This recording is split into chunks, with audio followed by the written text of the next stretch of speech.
the trickier aspects of this etude is deciding which B flat fingering you want to use at any given moment. The choice that we have are between three. We have the long B flat, which is this one with 1 and 1, or we can choose to use thumb B flat, which is this B flat key, as opposed to this one, that thumb key. Okay? When you use that thumb B flat, you only have to use the thumb and 1. You don't need to put this one down.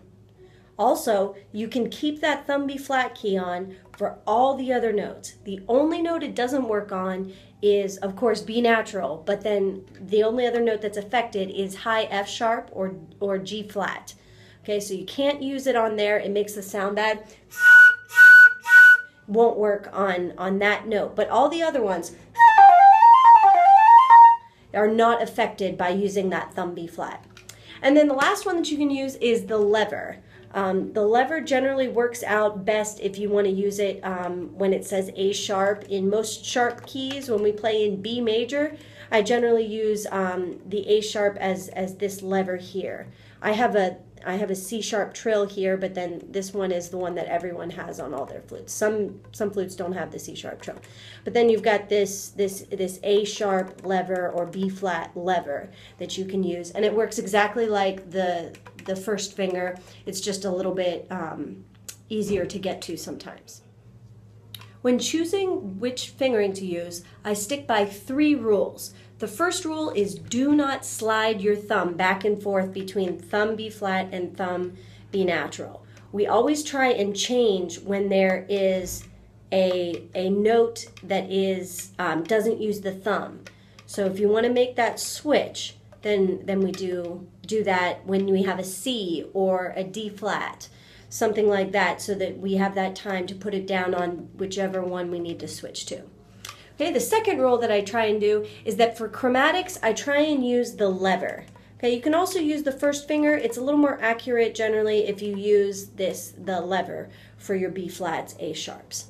And then the third rule is that we want to use first finger B flat when we have a note, the note before the B flat or A sharp uses this finger down here, the 1, 2, 3, fourth finger, if you want to call it that. Okay, or your first finger in the right hand. So if we're going from an F natural to a B flat, it's easy to just keep this one down and then go through there. Yes, we can also use thumb B flat and it works very similar. But if we wanted to use F to B flat here with the lever, it's a little awkward to do that, to have this finger on this key and then to slide up there to the lever. It's not necessary to do that, so just keep that down. If you have an E natural, you want to pick that up. Anything that has this finger down, the note before the B flat or A sharp, you want to use the first finger B flat, the long B flat for that.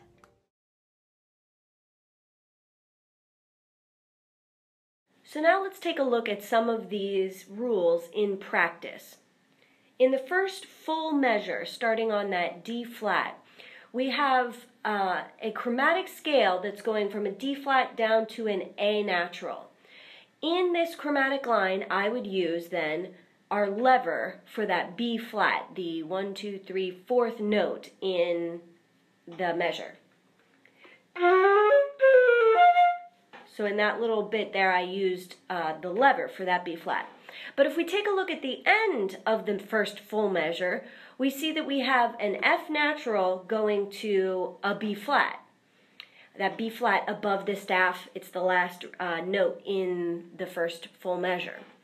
Because we have an F that has that fingering of 1, 2, 3, 4 on it, we can just pick up 2 and 3 to go from F to B flat. So that would be using the long B flat. It just seems to work out a little more fluidly than trying to go and switch over to the lever. Next, looking at measure 2, we have this chromatic line again that's going to start for all of our first 8th note. So the A flat, A natural, B flat, again it's a chromatic line, so I would use the lever there. And then we go all the way up to D flat chromatically and skip up to F. On that F natural above the staff, I snap on my B flat thumb. Okay, so you have that C natural and the D flat where your thumb is off of the thumb key. And so in that moment, you can take that and put it down on the thumb B flat when you go up to that high F. I would practice this a couple times, starting with that A flat with your thumb on the thumb B natural, and then when you get to the F, you want to make sure that you're on thumb B flat, like this.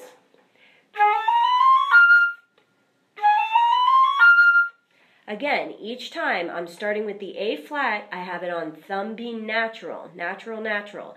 And then by the time I get up to the F, I have it switched over to the thumb B flat. This is going to make the next beat much easier.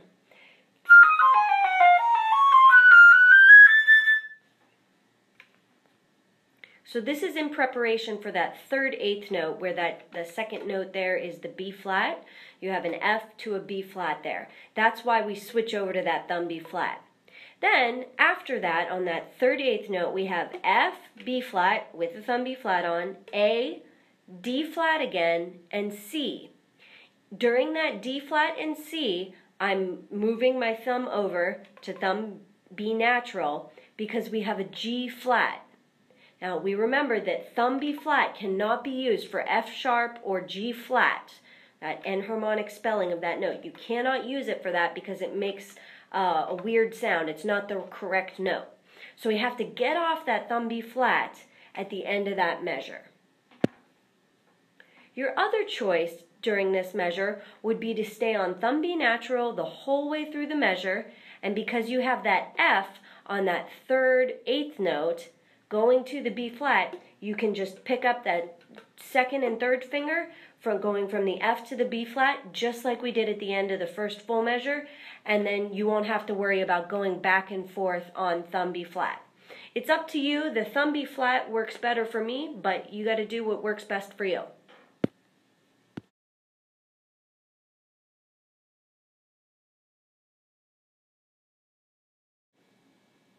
Next, we're going to take a look at a couple tricky measures. We've got in measure 1, 2, 3, 4, 5. Measure 5, we have this line that sort of jumps around all over the place. The way that I would practice it is first with a focus on the tone and making sure that you have all the correct notes. So here I'm going to start on the G pickup. This is this little chromatic line, G, A flat, A natural, B flat, going into the downbeat, which is the B natural on measure 5. I'm going to play all of this really, really slowly, but making sure that I have all the correct fingerings that I want to use and that I've got a beautiful singing tone that's relaxed throughout. This is important.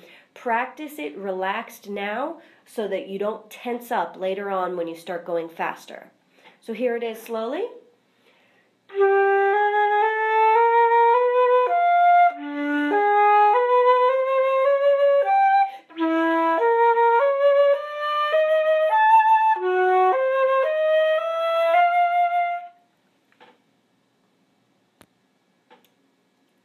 So here I'm practicing mainly for tone. Make sure that you've decided which B flats you're going to use. In this example, I'm using the lever for that first B flat pickup into measure 5. And then when I get to the D flat on the second eighth note, I'm switching over to thumb B flat for the rest of the measure there. Okay, so here it is again, slowly again, thinking about tone, breathe as necessary. It's not important the speed right now. We want to make sure that we have the tone.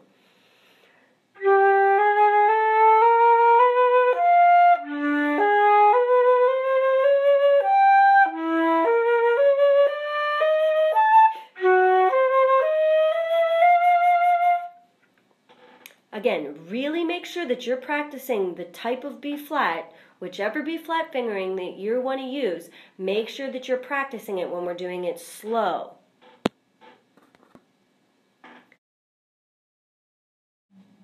Next, we're going to practice leaving out the second note in each group of 6 notes.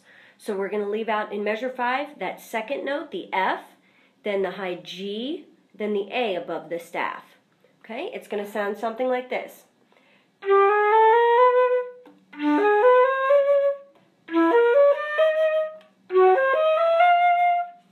And if we play it in time, and then if we play it in time, we have 1, 2, 3, 1, 2, 3.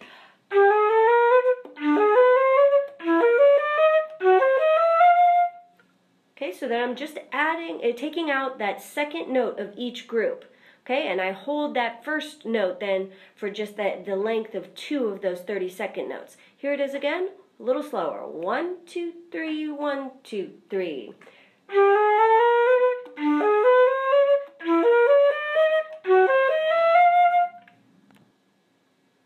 Next, we're going to practice only ascending lines. Okay, so we're going to practice from the G to the F above it. Then we're going to play the D to the G, E to the A, G flat to the F. It's going to be like this. We're going to put a pause in between each one.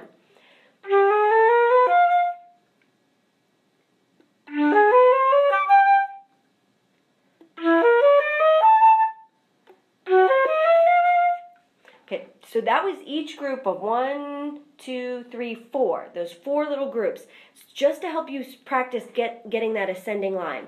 Let's do it a couple more times to make sure we got it. I'm going to repeat that first one 2 more times.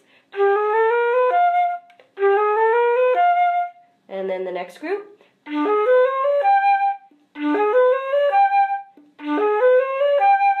Here I'm trying to find where that downbeat is. So I'm thinking 1, 2, 3, 4, 1, 2.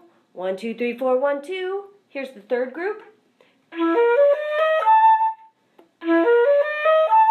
Again, 1, 2, 3, 4, 1, 2. And the last group.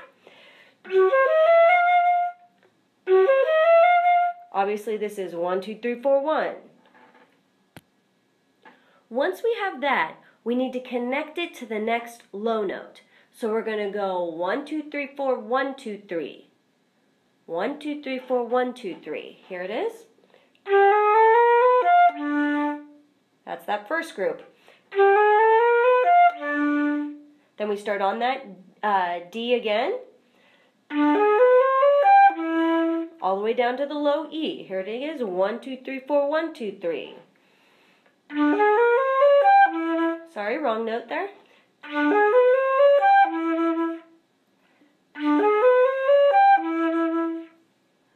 One, 2, 3, 4, 1, 2, 3. The next group, starting on the E natural.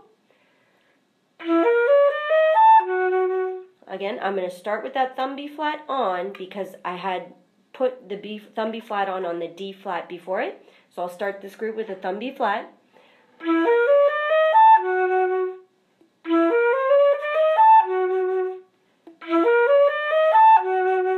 And then the last one. We add them together.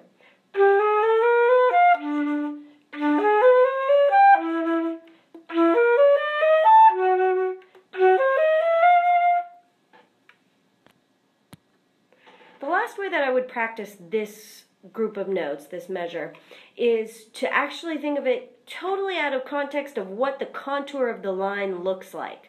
I'm going to actually practice it in groups of 3 notes, which is going to seem very weird to some of you, but it just gets your brain to think about the notes in a different way. So I'm going to try and go 1, 2, 3, 1, 1, 2, 3, 1, 1, 2, 3, 1. You'll see the groups as we go. Again. The next group, starting on the A flat. And the next one, D flat to our B flat. Again, I have the D flat, I have no thumb on, and then when I get to the G, I'm putting the thumb B flat on. Triplet, 1, and the next one. Here I get off of the thumb B flat.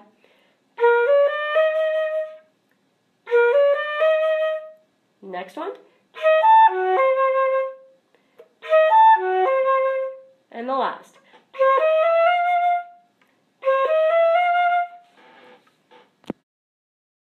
Next next measure we're going to look at is measure 12. Here we have these very complicated chromatic patterns and the high notes that are supposed to be singing out over top. So we have that high F, high E natural, high E flat, and then we go down to that low A flat. Now, I practice this again with all the best tone that I can muster out of this, but still getting the technique in there too. I'm playing this with without thumb B flat. We're going to play it with thumb B natural, and then I'm going to actually use the first finger on that B flat in measure 12. So here's the chromatic run before it up to the F.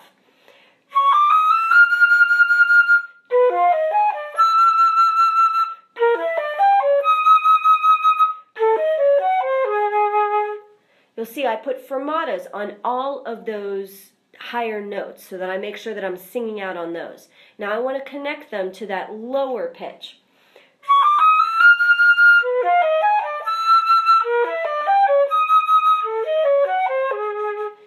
It's important when you practice this way that when you go to that top note, do not articulate the B natural after the F. Do not articulate the B flat after the high E natural. You must slur and hold down those fingerings so that you don't get a break when you start playing it faster.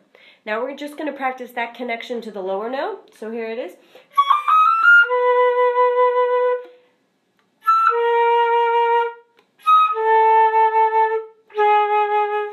Okay, we're just getting that first connection.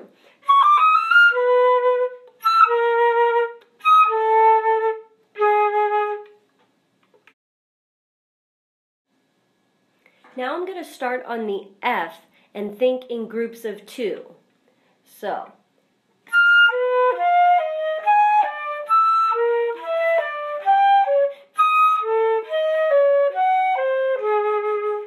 Again, I'm thinking 1, 2, 1, 2, 1, 2, 1, 2, 1, 2, 1, 2.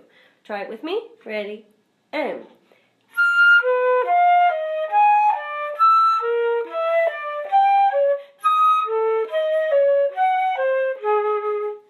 Now that we've done groups of 2, we're going to switch and do groups of 3. So we're going to go F, B, F, E flat, and then we'll repeat the E flat, A, D, E.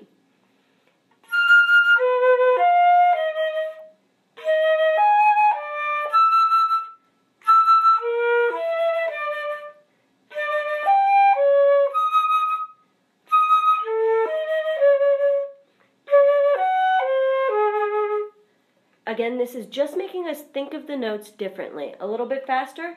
Triplet 1, triplet 2, triplet 3, go.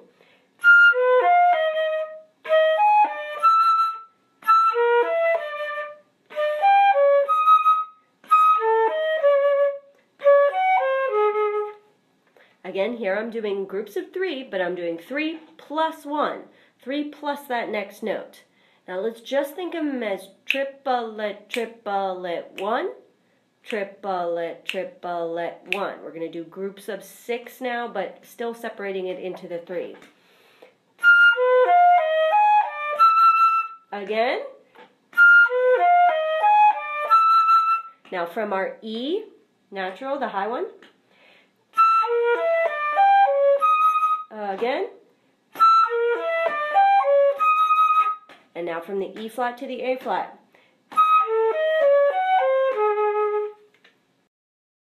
Now when you're playing this in a performance, you have to find what works best for your mind to organize these notes.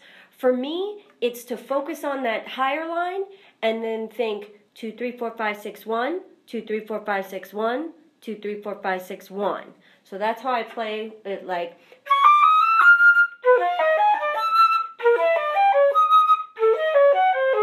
I think that's the easiest way to organize it so that it comes out.